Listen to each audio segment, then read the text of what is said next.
سلام، وخت مو په خیر. پر کابل پوهنتون د برید په اړه د بدلون ځانګړې خپرونه ګورئ. وسله کسانو پرون په کابل پوهنتون باندې برید وکړ او ډېر شمېر کورنۍ بیا د غم په ټغر باندې کېنولې.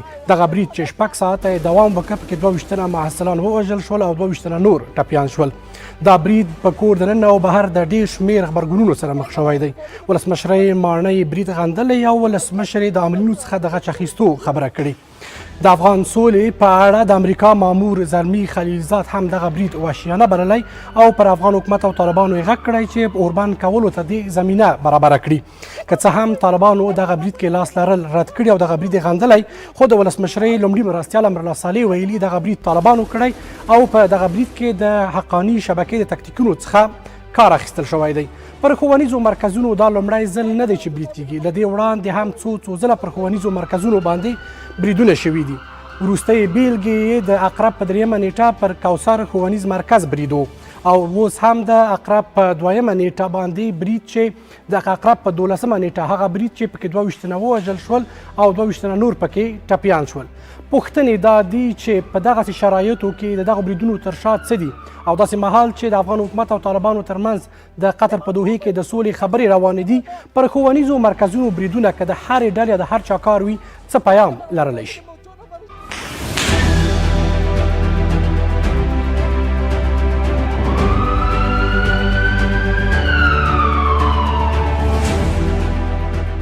ما بابا لقب داشتن نتونه مادر خط قتال خولیزی دوزی از این خاک بخی از عقب مادرش رفت.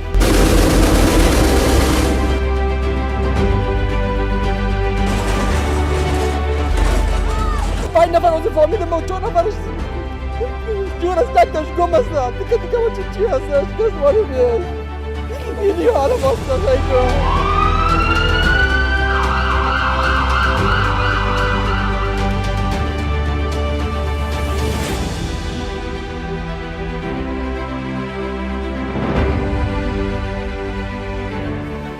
بیا هم ستړي مشئ. د بدلون نننۍ موضوع همدا ده. په دغه موضوع به راسره درې قدرمن میلمانه بحث وکړي.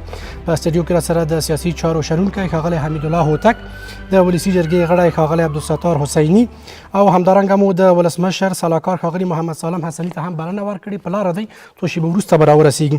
تاسو دواړو ته سلام، پخیر راغلی. هوتک صاحب، برید مو پرون ولید، تلفات مو ولیدل، څو پکې مړه شول او برید څنګه وشو؟ د دغه بریدونو تر شا څه دي؟ مننه. بسم الله الرحمن الرحیم. تاسو ته ښاغلي حسني صاحب ته د ټلویزیون ټولو لیدونکو او اوریدونکو ته سلامونه نیکلي وړاندې کوم. د هر څه نه مخکې د پروني برید و قربانیانو ته جنت فردوس غواړم او زخمیانو ته عجله شفا، کورنۍ ته صبر جمیل غواړم. هغه لفظ ما سره نسته چې زه یې وغندم د یو مسلمان د یو افغان په حیث باندې چې دا بچان چا راته وویشتله، چا راته شهیدان کړه، چا بیا د غم پر ټغر باندې کښېنولو، په کم الفاظو یې یاد کو او کم الفاظ ورته وکاروو. خو دومره باید ووایم، دومره ویلی سم چې دا هغه څوک دی چې نه اسلامي عقیده، نه افغاني عقیده، نه وطني عقیده، هیڅ عقیدې ته ژمن نه دی او هیڅ عقیده نه لري. دا 4 مذهبه، 4 کتابه، په هیڅ دین باندې روانه دی. دا مطلقا د اسلام، د افغان او زموږ سختترین دشمن دی، هر څوک چې وي. خو ای کاش چې په دغه زموږ چاره کېدلی چې هر ورځ یې غندو، بس نور څه نه کوو، غندو یې. رئیس جمهور یې هم غندي، زه هم غندم، ته هم غندي، وکیلان صاحبان یې هم غندي، هر څوک یې غندي. ولې خو بېوسه وي. یوازینی وس چې لري هغه څه شی دی؟ حکومت وس لري. خو متاسفانه چې حکومت د ملت غږ ته لبیک نه وایي او د ملت د غږ سره خپل غږ یو ځای کوي نه. دومه مسله دا ده چې افغانستان بې دروازې کور اوس جنې جوړ سوی دی. خپله د افغانستان حکومت اعلان کړي دي چې 21 تر 22 تروریستي ډلې دلته په افغانستان کې فعال دي. اوس دغه 22 یا 21 یا 20 تروریستي ډلې، دا خو موږ د افغانان یې نه پېژنو. دا و څوک دي؟ د کومې خوا څخه راغلي دي او موږ څه کوو؟ کومې خوا ته روان یو؟ دلته په کور کې زموږ بدبختي تر کومه ځایه رسېدلې ده؟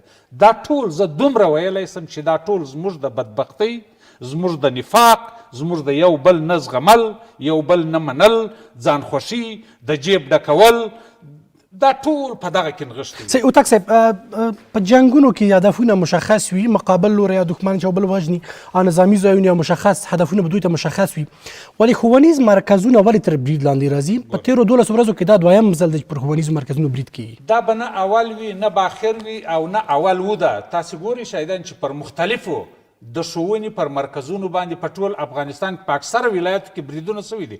مدرسه د ښوونې مرکز دی که نه دی؟ مسجد د ښوونې مرکز دی که نه دی؟ مکتب د ښوونې مرکز دی که نه دی؟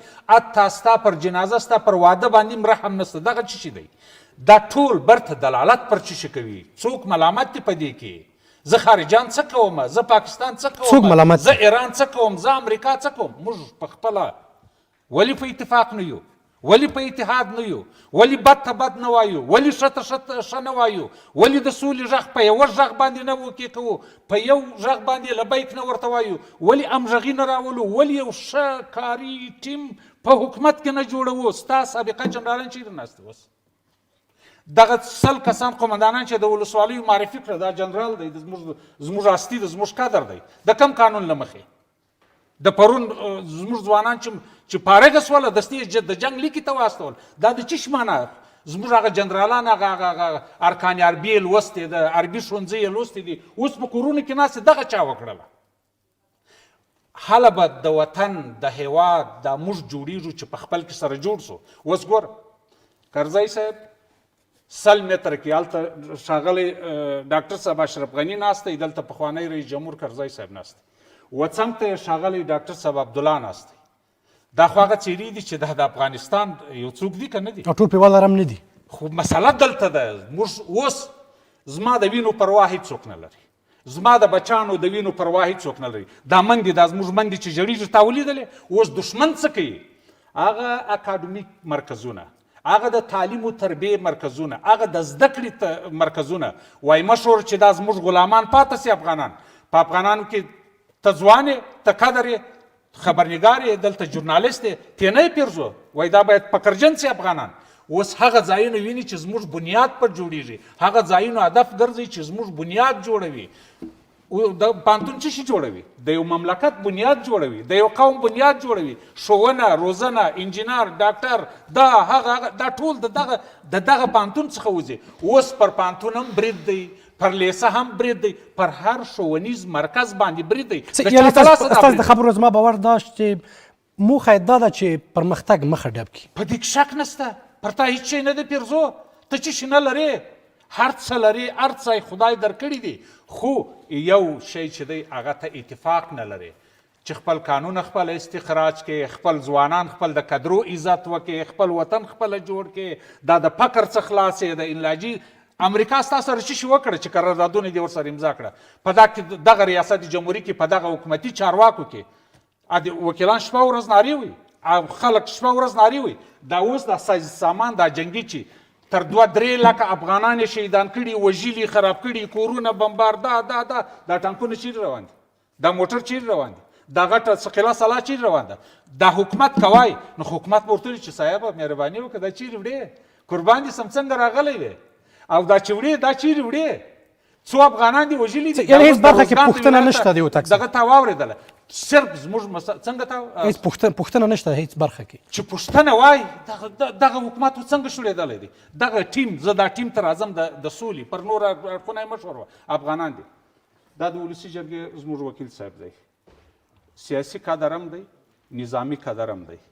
دا ولسي جرګه په قانون کې خو زموږ وکیلان دي. دا که زه نقد لرم خو د اصلاح دپاره یې لرم، ته لرې، خو دا ټول زموږ وروڼه دي، افغانان دي، صحیح دی. او دا د قوم په نمایندګۍ راغلي دي. بعضې دکانداران مشهور چې په ډالر راغلي، نیم خو نو د قوم په نمایندګۍ راغلي دي، د ولس په نمایندګۍ راغلي دي. د دوی څه پوښتنه وشوله چې دغه قطر ته یا طالبانو ته څوک واستو؟ پاکستان ته څوک واستو؟ د امریکا سره څوک خبرې وکړي؟ د مشرانو جرګې ستاسې څنګه خوښه ده؟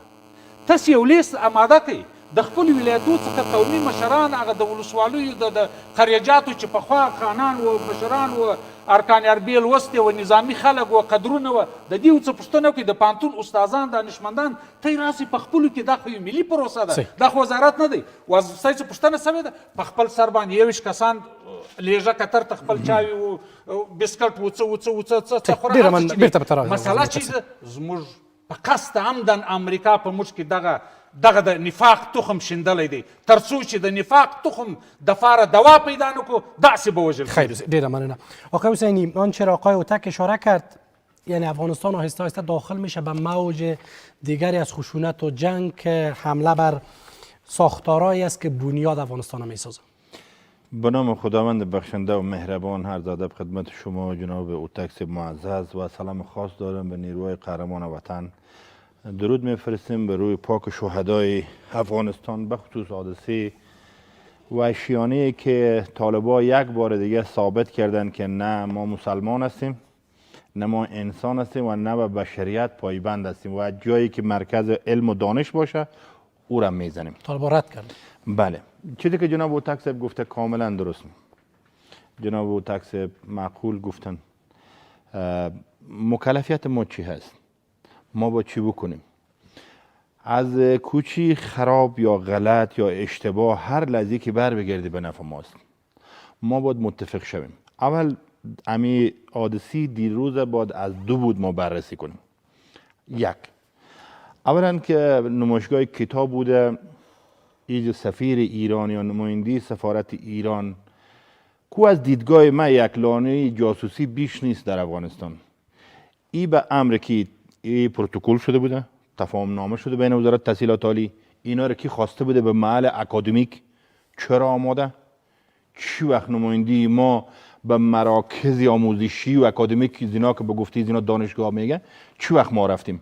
چی وقت سفیر ما رفته؟ ای چی گفته اوجا آمده؟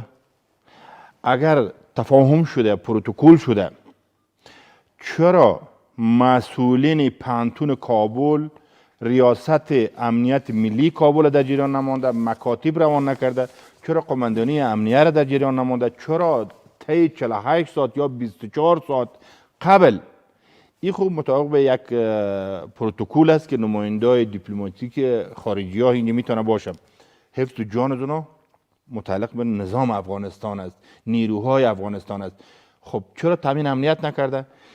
چطور 3 نفر داخل پانتون شده از ساعت 11:30 الی 5 اینا با تمام جنگ ابزار اینا آماده بودن و اینا جنگیدن. واسکت این طوری یک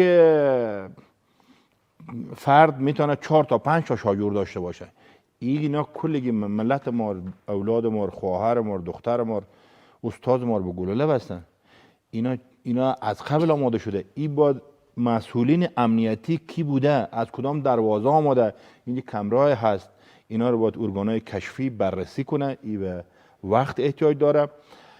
کسایی بوده که همراه اینا همدست بوده که اینا مثلا چه کسانی همدست بوده به باور خب شما آقای حسینی؟ فعلا قبل از وقت است که ما متهم کنیم که فلان بوده، شما بودی، خدای نخواسته جناب اوتک بوده، ما بودیم. این ارگانهای کشفی باید تثبیت کنه.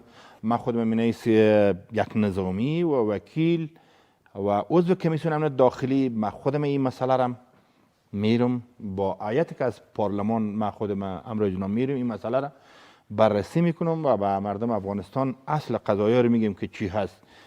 چرا این نمایشگاه کتاب ایجاد شده؟ به چی اساس؟ آیا وزیر تحصیلات عالی کار کرده؟ رئیس پانتونی کار کرده؟ کی دعوت کرده از سفیر ایران؟ چرا سفیر ایران اینجا آمده؟ سفیر ایران یک کشوری هست، ایران و پاکستان، اینا بجز از تضعیف کردن نظام ما، یعنی میگن ربط داره حضور سفیر ایران در محوطه پانتون کابل و این حمله؟ بله طبعا. ببینید در افغانستان تمام جنگای نیابتی هست. اینجا اگه پاکستان نقش داره، کسای اجیرایی داره که نیابت جنگ میکنه. اگه خود ایران داره همچنان. ایران از حوزه جنوب غرب ما میتونیم تا غزنی ره اینا افراد دارن که اینا بر علیه نظام ما میجنگن. خب باید اینا کلگی موشگافی شوه. اینا را ارگانهای استخباراتی و کشفی به خصوص ریاست عمومی امنیت ملی او تیم کارکشتر باید هیئت تعیین شوه و این مسئله را. و چرا اوضاع و قماندانی و ریاست امنیت ملی شهر کابل چرا اینا تامین امنیت نکرده؟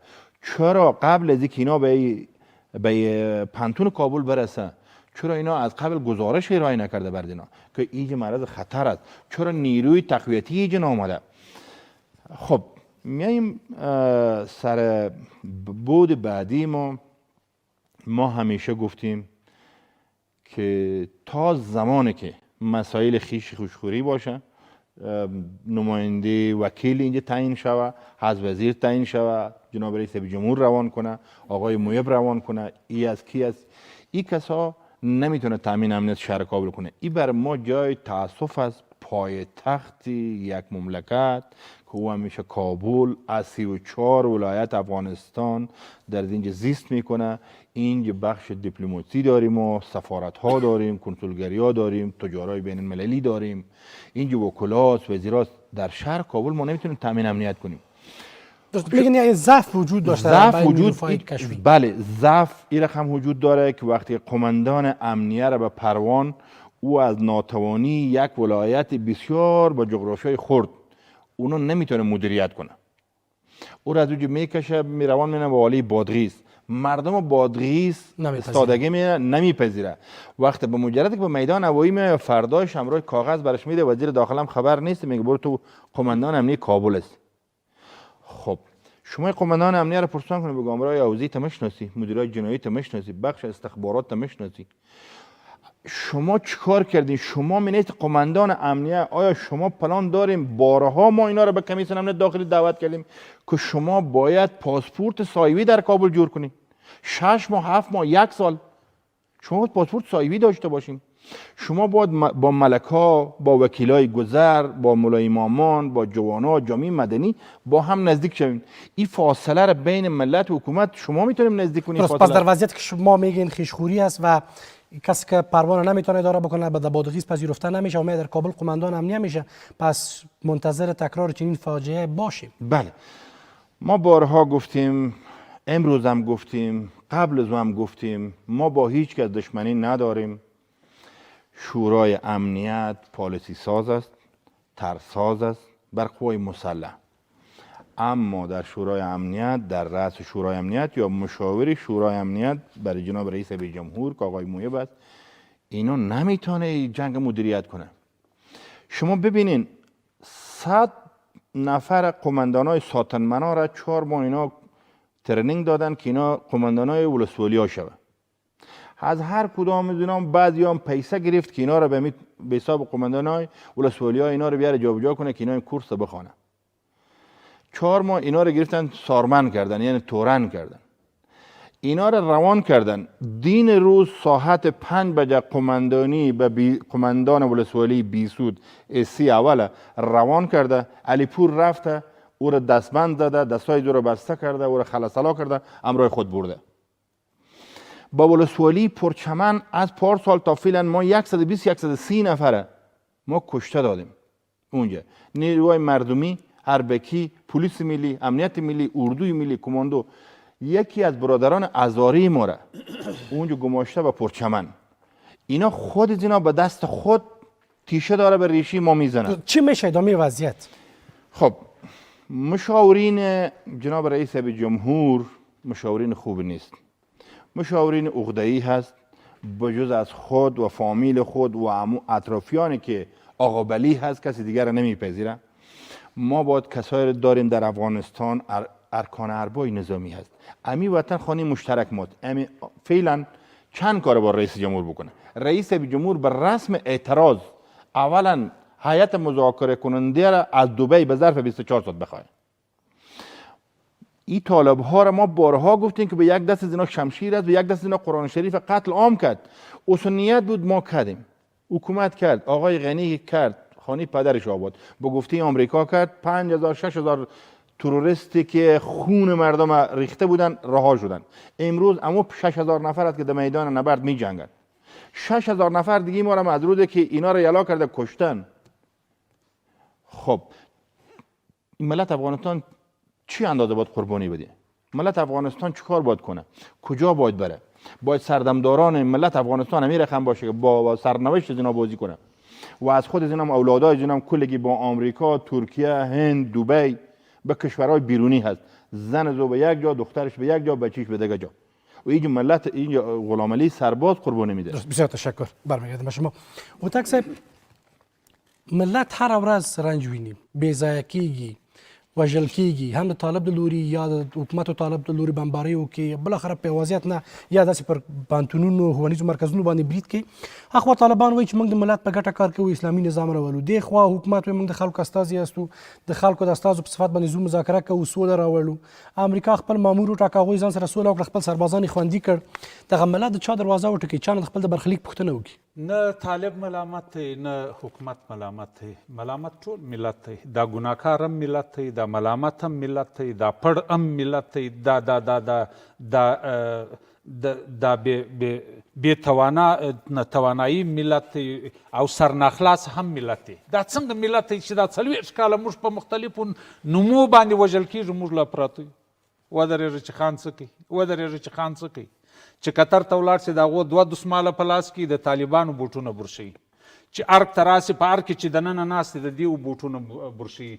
چا یو خبره وکړه طالب ته چې طالب جانه دغه ځای دی غلط دی، دا دی غلط دی، دا دی سم دی، دا دی منم، دا دی منم، دا دی منم، دا نه منم، دا نه منم، دا نه منم. ته خبر یې که زه خبر یم. د امریکا سره چې طالبانو خبرې وکړلې، که ته ملت باندې چا ګڼلی، چا ته پوښتلی، نو خو ته به خبر سوی وای. دغه ځان چې حکومت بولي دا ولې خبر؟ اوتک صاحب مخکې تاسو یو شي ته اشاره وکړه، پر واده باندې برید وشو، شفاخانې باندې برید وشو، سړک باندې برید کیږي، مدني ټولنې وژل کیږي، څوک چې مظاهره کوي هغوی وژل کیږي. په هلمند کې تاسو د وروستي حالت کې ولیدل چې څومره خلک بې ځایه شول. ملت ته چا وخت ورکړ؟ ملت چېرته وخت پیدا کړي چې سر جګولو ته ملت چېرته دوی پرېږدي؟ موږ دغه وایو،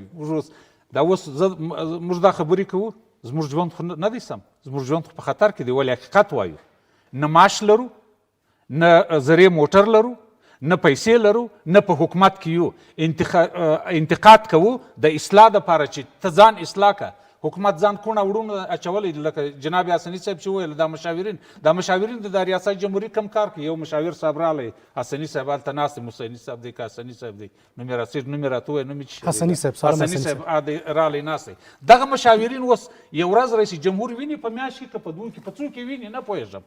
دغه آواز اوس ورسوي چې او رئیس جمهوره الله دې در په داره که ملت خو در په داره شو، ملت خو ولاړی غرق سو، په وینو کې لامبو ومه.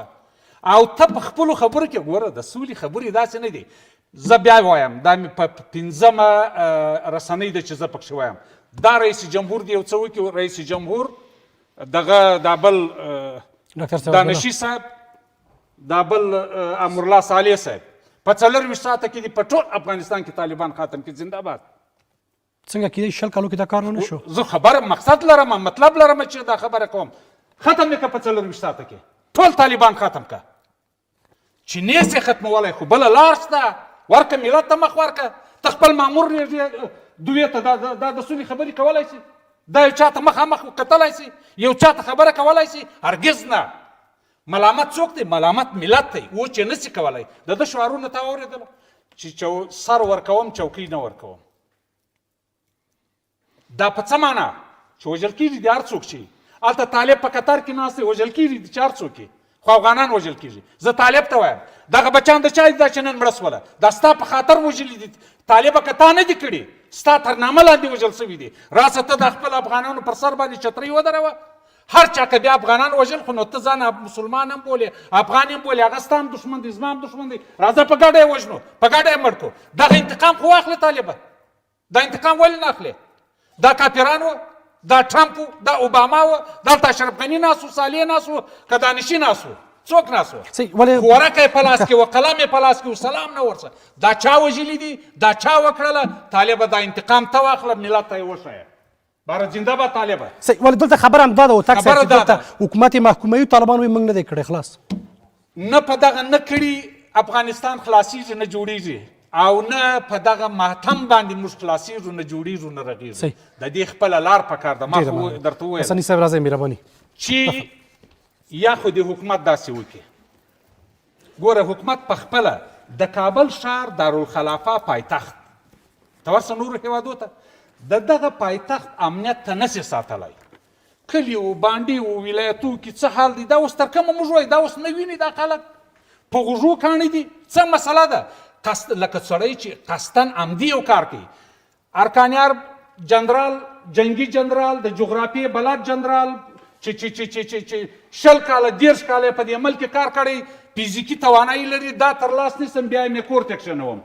دانش صاحب یو معرفي کوي، صالح صاحب بل معرفي کوي، محب صاحب بل معرفي کوي، اشرف غني صاحب بل معرفي کوي، فضلي صاحب بل معرفي کوي، هلته قومندان امنیه، هلته قومندان امنیه، هلته معین، هلته والی، اسبرای خدا د عمل کوس د چا دی؟ دا پنځو کسانو دی. ټوله مسله دلته ده چې اول اصلاحات باید د ځانه څخه شروع کړو، بیا سولم راځي، بیا بیا بیا بیا وطنم جوړیږي، بیا طالبم کښیني، بیا امریکا هم در سره کښیني، بیا هر څوک کښیني، او که ته خپله په فساد کې تر دې ځایه غرق یې. بیا ما ته او تک اجازه ورکړه چې مشاور صاحب جواب ورکړي. آقای حسنی بخیر آمدین. آغاز بکنیم از اینکه حمله را دیروز دیدین بالاخره به قلب کابل و بزرگترین مرکز آموزشی بر پانتون کابل. مردم صلح میخواه، امنیت میخواه و تامین امنیت مطابق قانون اساسی که حکومت میگه قانون اساسی باید حفظ شود، گفتگوهای صلح، جمهوریت باید حفظ شود و دستاوردها ما دفاع میکنیم، دستاوردها باید از بین نره. در همین وضعیت مردم که تامین امنیت میخواه، وظیفه حکومت از حکومت مصروف چی است؟ بسم الله الرحمن الرحیم. به نستعین با عرض سلام و ادب خدمت شما همکاران در بحث، عزیزان بیننده که ما را میبینن. خواسته های مردم خواسته های کاملا برحق. مردم صلح میخواه، دین ما را به صلح توصیه میکنه، همه جهان ما را به صلح دعوت میکنه، اما کسی که صلح نمیکنه. بحث اینجاست. بحث اینجاست که ما از یک طرف بحث صلح مطرح میکنیم، از یک طرف دیگه از کسان حمایت میکنیم و به نفع کسان گپ میزنیم که به هیچ اصلی از اصول انسانی پایبند نیست. از یک طرف ما بحث صلح مطرح میکنیم، از یک طرف دیگه میایم تیشه به تمام ریشه داشته ها و نداشته های خود میزنیم. بحث اینجاست. ببینین اگر بحث صلح از حکومت مطرح شود که آیا حکومت تو برای صلح چی کردی؟ حکومت از ما این سوال میکنه که من برای صلح چی نکردم؟ من برای صلح چی نکردم؟ آیا اعلام آتش بس کردم؟ نکردم؟ کردم. آیا اعلام مذاکرات یک جانبه بدون قید و شرط کردم؟ نکردم. آیا زندانیای همین گروه های تروریست به خواست همین مردم، همین رسانه ها، همین گروه های اپوزیسیون های رها کردم یا نکردم؟ به خواست مردم رها کردم؟ بله، رها کردم. آیا من سر میز مذاکره همین حالا بیشترین انعطاف من دارم یا ندارم؟ هر خواستی که طالب دارم من در مقابل خواستهای غیر منطقی و چندین بدیل ارائه نکردم، کردیم. اما بحث اینجاست که یک تعداد میه به جایی که بحثا رو منطقی مطرح بکنه سابوتاژ میکنه. امروز حمله به دانشگاه کابل حمله به قلب کل ملت افغانستان و قلب افغانستان است. امروز اگر ماتم ملی است به خاطری که تمام مردم افغانستان به ماتم نشسته. طالب دقیقاً همین رو میخواد. طالب با اعمال تروریستیش گاهی در هلمند، گاهی در غور، گاهی در تخار، گاهی در جلریز، گاهی در دشت برچی، گاهی در مرکز علمی کابل در پانتون همین را میخواه که مردم بکشه، دهشت ایجاد بکنه و فضای عمومی را تحریک بکنه تا اینی که یک یک تعداد بیه بگویه که خب وقتی تو حکومت نمیتونی اعلام کن. منطق یک تعداد حرفش نمیه. تو که حکومت نمیتونی اعلام کن. آیا در شرایط کنونی رها کردن حکومت بحث شخص نیست؟ ببینید فعلا اگر دکتر صاحب اشرف غنی نباشه، هر کسی دیگه، آقای هوتک باشه، جناب بزرگوار باشه، تو باشه، من باشم، در چنین شرایطی رها کردن زمام امور در حقیقت پاشاندن تمام نظام. نه، مردم امنیت میخواد قیاسن، تامین امنیت کنین، حکومت هم کنین.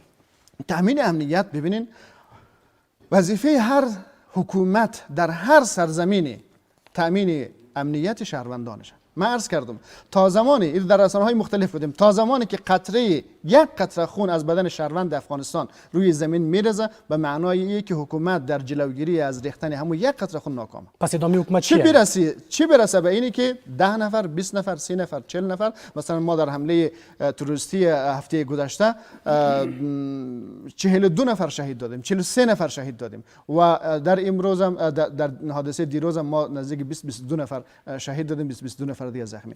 بحث اینجاست وقتی حکومت میره میپذیره که ما خلای معلوماتی، خلای استخباراتی وجود داشته و این یک ضعف بسیار کلان است. یک چیز ولی بسیار- پرسش هم اینجاست اما- چرا دست نمیگیره حکومت و نیروهای امنیتی؟ بار اول نیست و بار آخر هم نخواهد بود. شما از کوثر یاد کردین در سوم مغرب حمله شد، تعداد مسئولین دانش آموزا کشته شد، این روز به پانتون کابل یا از این پیش بر کورس موعود. چرا درس گرفتن نمیشه؟ چرا جلوگیری نمیشه از این موارد؟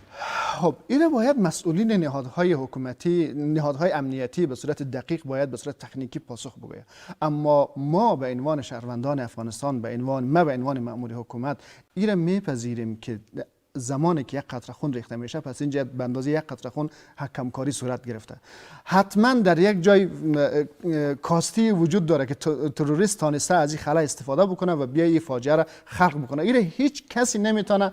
ببین من عمومیم سفید، اگر من اینو بگم سیاس خلق میخنده. یک چیزی بسیار واضحه که در این ضعف وجود داره و به همین خاطر هم است که معاون اول رئیس جمهوری میگه که این یک خلای استخباراتی کلان بود و این برای ما قابل تحمل نیست، نه برای ملت قابل تحمل نیست. این باید یک فکر به حال شود. اما او طرف دیگر هم باید ما شما در نظر بگیریم.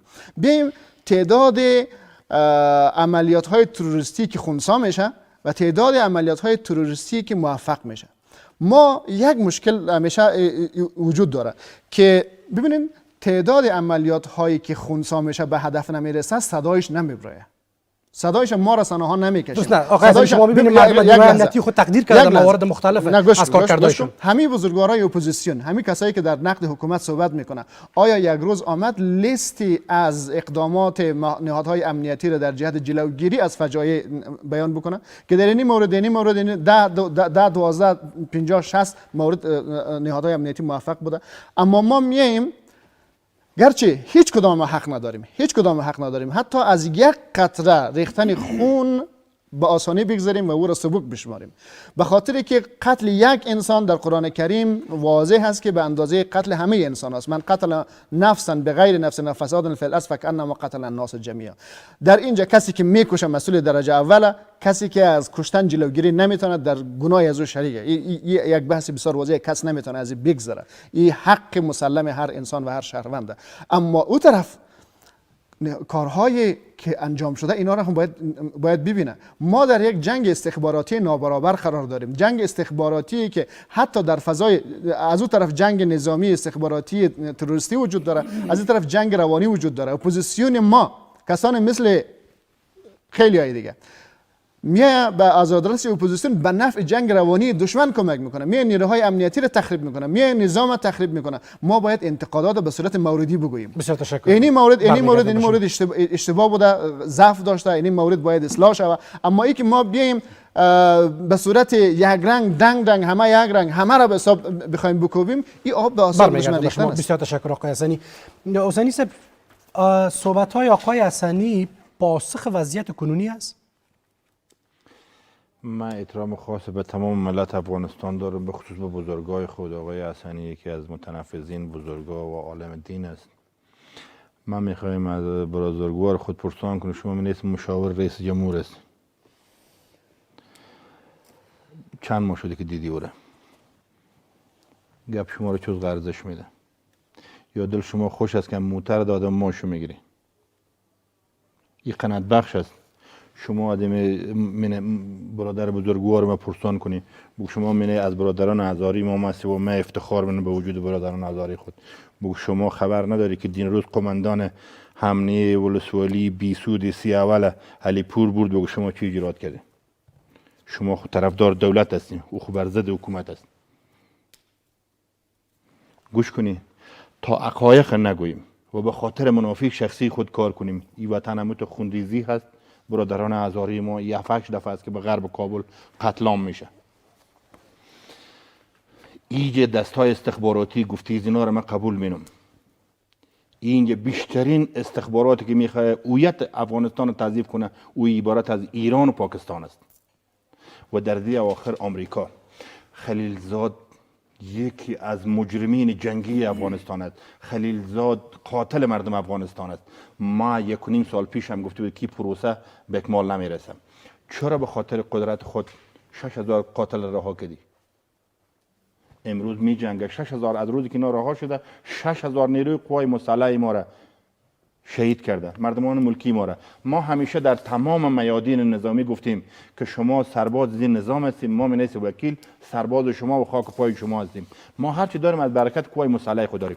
اما در انتخاب شما منیس مشاور رئیس جمهور، شما گفتی که قماندان امنیه موثریت نداره بر قماندان امنیه کابل.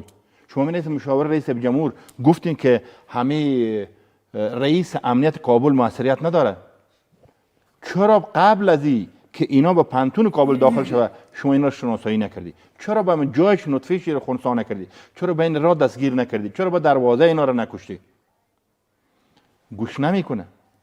4 تا مشاوری است اطراف رئیس جمهور در بخش نظامی که تمام جنگار 6 ماه پیش هم گفتم که روز به روز امی جنگا را وضعیت افغانستان خراب میکنه، به خاطر که شورای امنیت ترساز و پالیسی ساز است، نمیتونه طرح پالیسی درست بده.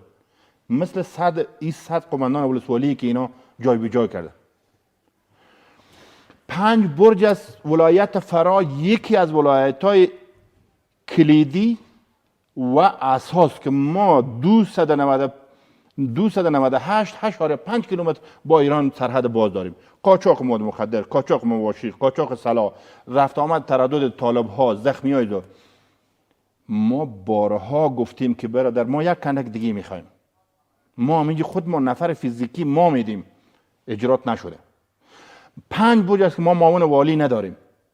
پیش رئیس جمهور رفتیم، رئیس جمهور بر رئیس ارگانهای محلی داده که وکیلا میایه معاونه که به حال مردم فرا باشه، مورد تایید مردم فرا باشه، این رو بگماریم. نمیگماره. کسایی باشه که باید بیا قرارداد بکنه، پیسی خود بته، باید بره مقرر شود. چی قماندان امنیه است میاره در حضور مشاور صاحب شورا، مشاور صاحب رئیس جمهور، من صدا میکشم از شورای امنیت، از کارمندای شورای امنیت که برتر قماندان امنیت صدا میکنه این مقدار پول یک نمبر من تو قماندان امنیت هستی. ما به این رقم با این استخباراتی که استخبارات اطلاعات سپاه ایران که او میخواه همسانی کنه با آمریکا و این آیسای پاکستان که انگلیس و کشورهای خلیج پشت هست، ما به این رقم میتونه حکومت نجات بدیم.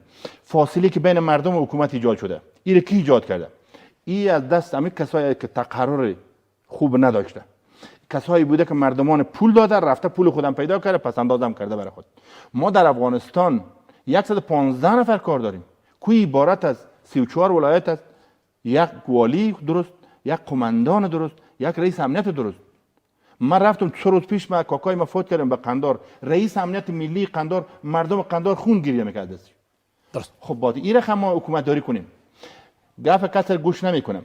آنچه که مثلا جناب رئیس جمهور یک هیبه که داره، آدم خوب هست، ما دوست داریم، کمپین کردیم، طرفدارش هستیم، امیال هم از دیگه کسا، بین بد بدتر، بین افضل فاضل ما میتونیم تفکیک کنیم. اما یک چیزی که خیلی خصلت بد داره این هست که از کس خوشش آمد که کل افغانستان بگی خراب است، او رو یلا نمیده تا که این وطن به تباهی بکشه. بسیار تشکر. برمیگردم به شما. اوتک صاحب د حسني صاحب خبرې مو اورېدلې، ظاهرا اشاره هم تاسې ته وه چې خبرې کوئ د نظام تخریب په اړه باندې. د دغه وضعیت نه د وتلو لار څه کیدای شي؟ مننه. حسني صاحب ته په احترام د رئیس جمهور مشاور صاحب ته د حسني صاحب څخه زه ګیله نه کوم، په پوښ کې وایي.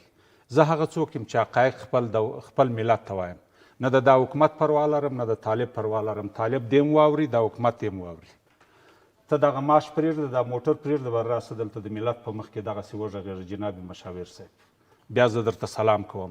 ته ورسه دا خپل تربور دې هم دی، دا دانش صاحب ته ووایه چې په دایکنډي کې، په بامیان کې، په غزني کې کم ظلم روان دی. دانش صاحب ولې داسې کوې؟ ته ورسه دانش صاحب ته ووایه چې 10 کیلومتره ته خط سیر څنګه نیسې؟ په موټر کې ښځې لنګېږي، په ساده پښتو او افغاني ژبه درته وایم. مریضان په دا موټر کې ساه ورکوي، د ده دپاره 10 کیلومتره کور هلته دی، خط سیر یو موټر ته اجازه نشته. د حکومت د خلکو څخه زه هیڅ ګیله نه کوم، نه د افغانستان اولسونه کوي، د معاش دپاره هر څه کول غواړي. صرف په څه شی وایي؟ دوی وایي په ډېر احترام، دوی وایي چې نقص سته په حکومت کې، دغه شی په حکومت کې سته، دا لږ مشکلات سته. د خدای روی دی، هغه ښه کار راوښیي چې دا مشکل، دا مشکل، دا مشکل، ښه کار دی که دی حکومته؟ حکومت ته ولې وایو موږ ګوته نیسو؟ حکومت خو قانون پاسداري کوي، ځان حکومت بولي، ریاست جمهوری د خلکو په رایه راغلی دی. زه حق لرم د دې قانون اساسي په اډانه کې په چوکاټ کې چې خپل ابراز نظر وکم، خپل خبره چې کوم هغه وکم. یوه شی ته حسني صاحب محترم د دولت په ضد باندې سوری ستن را باندې اثبات کړه. مهرباني وکړه، قربانیان میم ورکړي دي، زوی میم په شهید شوی دی، نور خپلوان میم شهیدان شوي دي، اوس مې خپلوان جنګیږي هم.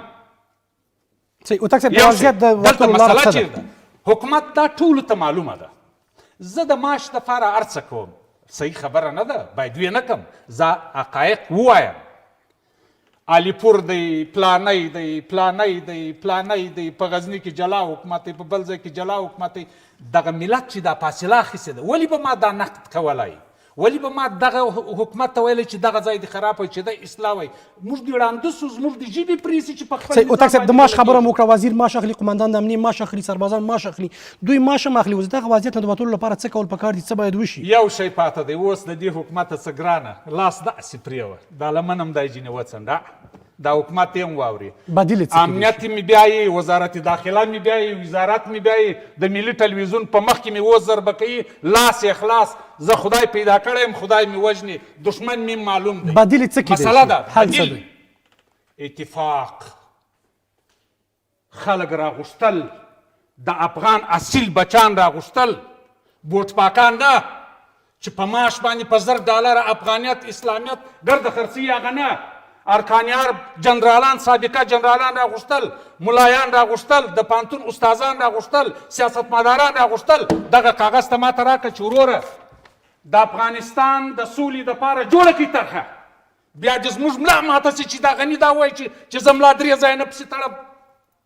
دلته د بچان چیرې ناست دي؟ دا ګلاب بچان چیرې ناست دي؟ دا ملا صالح بچان چیرې ناست دي؟ دا بل بچان چیرې ناست دي؟ دا بل بچان دلته پلانی رالی ملخ طالب مثل ملخ میر او پلیا خدای هلته سوله کوي، دلته تانی جنګونه کوي. که ملخ نو بیا ته څه کوې چې ورځې؟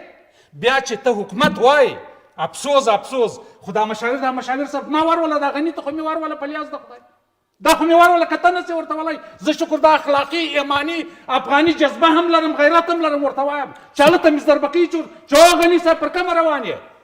دی چې ته ما پرېږدې غوړې، خو زه دې ګرم کړم، حقایق وایم، ته ودرېږه. دغه امریکایان چې راله افغانستان یې دغ په دغه کوي، تکه تکه یې کوي. صحیح ده؟ دا و چې د اساس سامان دا ټانګونه وځي، دا حکومت ولې نه ورته وایي چې چېرې وړې بچی؟ زه خو دې وژلی یم، دا چېرې وړې؟ ولې پاکستان ته ورکوې؟ ولې ایران ته ورکوې؟ یو خلیلزاد د امریکا خاص نماینده د طالبانو سره خبرې کوي، ملک زما دی، افغان زه یم، خاوره زما ده. ګوره ته حکومت یې، ته پکښې نه یې، وابن که خلیلزاده نه دي منمه. طالب چې زه نه یم سره ناست، در سره دا سوله نه منم، مسله خلاصه ده. اوتاک صاحب دغه وضعیت کې ته رئیس جمهور څه کوي؟ زه دا ټول ولس راغواړم. کوم ولس راغواړم؟ وزارت عدلیې ته وایم ګوره زه خو طرحه لرم، د اشرف غني د طرحو ډېر شوقي دی، ما دې وغواړئ چې زه تا ته طرحه درکړم، ام افغاني ام اسلامي ام وطني. په وزارت عدلیه کې د افغانستان ولایتونه مشخص، ولسوالۍ مشخص، هره قریه مشخصه ده چې کم څوک پلار و نیکه خان و، کم څوک د پلار و نیکه څخه د دې مسجد امام و، کم څوک سیاسي و، ډېره مننه اوتاک صاحب، وخت مو کم دی. جنرالان و، څوک زموږ د پانتون استادانو پر هرې ولسوالۍ 5 کسان، د ولسوالۍ د ټولو قریو څه یو، بیا ورته وایي چې 5 کسان په انتخاب راکړي کاندید ځایونه، 5 کسان په ټولو ولسوالیو کې راوغوښتل. ډېره مننه اوتاک صاحب. د انتخاباتو لارې بیا چې د ټولو ولسوالیو د راله په کابل کې کښېنستله، 100 کسان تاسو رایګیري وکړئ، 100 کسان مې پکار دي. اوس نو د افغانستان طرحه جوړه کړه، د طالب سره یې هم وډنګوه، د امریکا سره یې هم وډنګوه، ستا سره بیا ډېره مننه اوتاک صاحب. راځه دا مسئله وقت کم ده، پرید که حسنی سے جواب برکی. آقای حسنی چه شد جلسات 6 آقای صالح و اینکه تامین امنیت مسئولیت تامین امنیت گرفت؟ وظیفه حکومت همین است که تقبیح کنه، ماتم ملی اعلان کنه یا نه باید تامین امنیت بکنه؟ و پاسخ شما به حرفای اوتاک صاحب چی است؟ ببینین ما چند تا نکته را میخوایم عرض بکنم. ما مأمور حکومت هستم، مشاور رئیس جمهور هستم و به این جایگاه خود و به این کاری که برای ملت خود میکنم افتخار میکنم. هر کس اگر در یک کمپانی شخصی هم کار کنه ماش خدا میگیره. ما هم در حکومت کار میکنیم، ماش خدا به عنوان مأمور حکومت میگیریم. نه ماش دلاری داریم، نه موتر زیره و آنچنانی داریم، یک موتر ساده ای هست، همین قدر ما را میبره و میاره. و این حق ما هست و از استفاده هم میکنیم. همین بزرگوارایی که به نفع این و آن روز به روز گپ میزنه، یک روز در یک دل سیاسی معلوم میشه، یک روز در دل سیاسی امینا ماشش از کجاست؟ امینا باد هوا میخوره یا امینا هم زندگیشون خرج داره؟ خب این سوال مطرح است. امینا واقعا یعنی میگن آقا اوتک ماش داره. من به ایشان اشاره نمی کنم، خیلی کسای دیگه. مقابل کو بیا زه خرابوم په خبرو یې خرابوم. زه نه د حکومت معاش لرم، نه د سیاسي معاش لرم، نه د امریکایانو معاش لرم. هغه مشهوره تاسو یاستئ. پوښتنه کولای نه ودرېږه. دا مو چې اینا معاش موږ ته الله راکوي، جایداد لرم، ځکه لرم، بچیان مې مزدوري کوي. په ټول افغانستان کې تا ته جواز دی، ورسه که چا ما ته معاش راکوي یا په داخل څه یا په خارج کې. او بعضې خلک چې ته نقدونه پر کوې هغه هم نه دی ښه جناب. مهربانی حسنی صاحب شما می داشته باشه. هر کسی ماش میره، ما هم ماش میگیریم. کسان دیگه از منابع نامعلوم ممکنه منابع نامعلوم ماش بگیره، ما منبع ماش ما معلومه. یک دومی دیگه نحوی روابط مشاورین با رئیس جمهور تنظیمه. ما بحث ها برنامه های خود داریم، روزمره هفتهوار برای رئیس جمهور میفرستیم، در صورت لزوم جوابش میگیره یا طرح قبول میشه یا به هر حال طرحها واکنش از طرف رئیس جمهور. زمانی که رئیس جمهور بخواهد در مورد مشکل حضوری جلسه دایر میکنه، ما میشینیم در مورد مسائل نظرات خود میگیم. یک بحث چیز است، این رئیس جمهور و مشاورین مثل به حساب اعضای خانواده نیست که صبح چای هم با هم بخوره، نمیدونم چاش نانم با هم بخوره، شب هم چه وقت میشه آقای رئیس جمهور ندیده؟ چه وقت میشه آقای رئیس جمهور ندیده؟ میخواد دیر نمیشه که 3-4 روز بیشتر نمیشه. من خدمت شما عرض کنم که بحث دیدار با رئیس جمهور یک مکانیزم خاص خود داره، برنامه خود داره. ما اینو باید نه یک سری ذهنیات بسازیم، بر اساس ذهنیات بگیم که تو رئیس جمهور کی دیدی، نمیدونم فلانی کی دیده، فلانی کی. یک والی ممکنه ضرورت شود در یک هفته 3 روز ببینه، ممکنه در 3 سال یک دفعه نبینه. بحث ضرورت و بحث مکانیزم مطرح. این یک. نکته دوم دیگه ببین، جلسات 6 و نیم آقای صالح تا حالا در بحث مبارزه با جرایم، در بحث پاکسازی سرک‌ها، در بخش کشف جرایم جنایی تا حد زیادی موفق بوده. شما گزارشاتش همون رقم که به حساب جلسات تصمیم‌هایش دارین، گزارشاتش هم می‌بینین و نوید رضایت مردم. ببینین بحث اینجاست که من عرض کردم ما 100 تا 50 تا 60 تا یا 10 تا اقدام انجام شده ای که منجر به جلوگیری از فاجعه شده اونا را کمتر میبینیم، اما یک فاجعه چون بزرگ ای صدا میکنه این بیشتر میبینیم و این ما جاری میکنیم سر همه مسائل دیگه. بازم من تاکید میکنم که حتی اگر یک قطره خون ریخته شود، اونمو یک قطره خون بالاخره دولت در جلوگیری اون زمو ناکام بوده. بس من میخوام اینجا بپرسم، وقتی آقای رئیس جمهور میگه من انتقام میگیرم چند برابر، مردم عقل دارن میدونن نیروهای امنیتی و دفاعی در حالت دفاع فعال قرار داره، چگونه انتقام میگیره؟ ببینین هر لحظه اینمی ساعتی که ما شما نشستیم، عملیات های کشفی، عملیات های اپراتیفی نظامی در گوشه گوشه کشور جریان داره. یعنی نیروهای امنیتی و دفاعی در حالت دفاعی نیستن، در حالت تعرض در جاهایی که لازمه که باید اقدام شود اقدامات خود میکنه. نکته دیگری که جناب اوتک صاحبم داشت، جناب حسینی صاحبم داشت، ببینین ما اگر آمدیم بحثای حکومت را قومی ساختیم، از آقای دانش پرسیدیم که تو برای هزاره چیکار کردی، از آقای صالح پرسیدیم که تو برای تاجیک چیکار کردی، از آقای رئیس جمهور پرسان کنیم که تو برای پشتون چیکار کردیم. حکومت یک پکیجه، حکومت برای تمام افغانستان کار بکنه. ما اگر آمدیم از هر په دغه ځای کې بخښنه غواړم د دانش صاحب په دفتر کې څو کسان کار کوي، د علي په ترځای ته پورې څو کسان دي او د کم ولایت د کم قوم سره تعلق لري جناب مشاور صاحب؟ راو بس یو ځبه اوس کاپی درکړم. همدې وضعیت خبره دانش صاحب هم سر وټکاو چې تعویض روان دی. نه دی بس اینجاست که تا حالا کار کدام برادر پشتون، تاجیک، پشه‌ای، نورستانی ماده دفتر معاون صاحب دوم آقای دانش رفته و اجرا نشده. شما کار میخواین یا چهره میخواین؟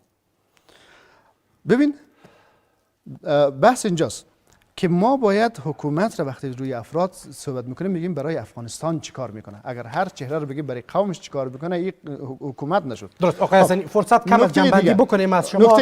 چی میکنین؟ چه درس گرفتین از حمله دیروز بر پانتون کابل که در آینده تکرار نمیشه؟ چی میکنین؟ تصمیم، استراتژی، پلان تا چی است؟ یک درس است. درس همیشه یک درس است که باید تلاش شود که من بعد هیچ اتفاق ناگواری نیفته، هیچ فاجعه خلق نشه.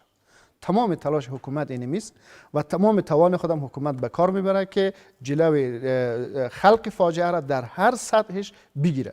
اما این باید باور بکنیم که ما در یک جنگ بسیار نابرابر، در یک جنگ بسیار کثیف و در یک جنگ نابرابر و تحمیلی و پیچیده قرار داریم که در اینجا بحث استخبارات منطقه هست. ما فرمایش آقای حسینی را و جناب هوتک صاحب در یک قسمت همه ما میپذیریم یک واقعیت که امروز ما در افغانستان با انواع گروه های استخباراتی مواجه هستیم و انواع گروه های استخباراتی کارهای خود در داخل افغانستان انجام میده و متاسفانه ما با این بخش نمیدونم در یک رسانه دیگه بیا ایشان مطرح کرد که نیروهای امنیتی ما، سران نهادهای امنیتی ما باید متمرکز بر داخل باشه، خانواده هاشون باید داخل باشه و کسایی باشه که درد ملت بیشتر از دیگران درک بکنه. با این قضیه موافق هستیم. باید یک مسئله یک بحث خواسته مشروع و حق مسلم ملت است که باید دغدغه‌ها و مسئولیت‌هایشان. آقای حسینی باورمند هستین در آینده جلوگیری شود با می حکومت کنونی، با می وضعیت کنونی و ساختار کنونی از همچنین عملا؟ توانایی که ما در قوای مسلح خود داریم به منطقه نداریم، اما بر اونها اجازه داده نمیشه کار کنن. من امیدوار به این هستم که جناب رئیس جمهور تجدید نظر کنه در بخصوص بخش استخبارات، بر اونها امکانات بیشتر بده. او کسایی که توانایی کار داره اونا گماشته شود، استخدام شود در تمام جاها. این باید ما از مغز خود دور کنیم که این برادر هزاری ما، سی تاجیک است، سی ازبک است، سی پشتون است، هر کس که توانایی داره همون باید گماشته شود. بسیار تشکر. درست است. و تکسب لاندې راته فرصت ډیر کم دی. څه کول پکار دی او فکر کوي په راتلونکو کې دغه ډول حملو نه د مخنیوي په خاطر باندې څه باید وشي؟ ما هم تر اوسه به تا یو تکس قطع کړم. په حکومت مهرباني زه خپل وخت درکوم. کارکشته خلک، په کارپوه خلک چې قانون ته ژمن وي، وطن ته ژمن وي او مسلکي وي، مسلکي خلک پر دندو ګمارل دا خیشوندي پرېښول یوه مسله. حق باید واقدار ته ورسیږي. هغه ډېرې څېرې ډېر ښایسته ځوانان دلته موږ لرو کور ته، خو په کورو کې یې کښېنولي دي، په واسطو باندې راغلي دي په امنیتي ځواکونو کې. د امنیتي ځواکونو بچان چې زموږ په غرونو کې جنګیږي ورته سلام دی. دا بچان په رښتیا هم په دنیا کې ساره نه لري. دا د یو افغان پای زموږ افتخار دی.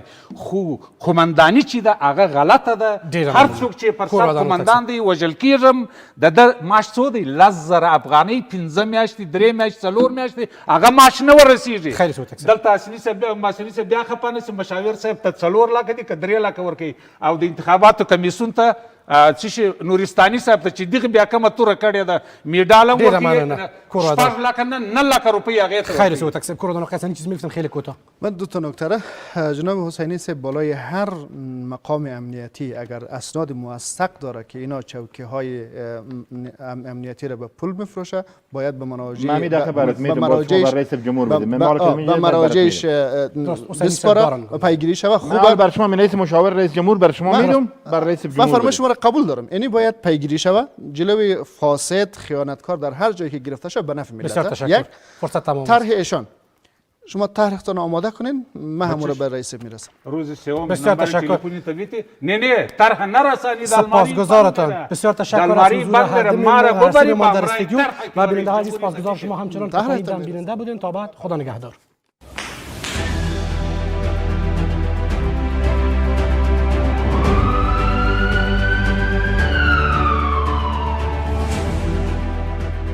ما بابایی رقم گذاشتن نتانه مادار قتل قتال خونریزی دوزی از این خاک بخی از عقل مانداش رفت.